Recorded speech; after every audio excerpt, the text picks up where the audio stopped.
Sometimes parents may wonder, is everything that I'm doing as a parent amounting to anything?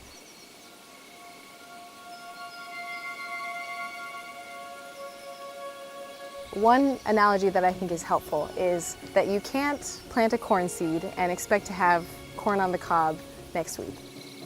We can start to ask, how's the environment for this seed? Are we providing adequate water, sunlight?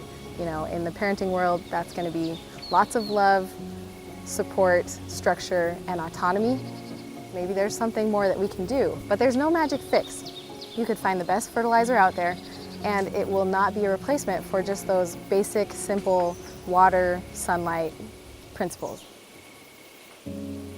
Sometimes the journey is just about continuing to implement those principles and just staying the course. There's no substitute for patience, hard work, lots of love, and sometimes just time.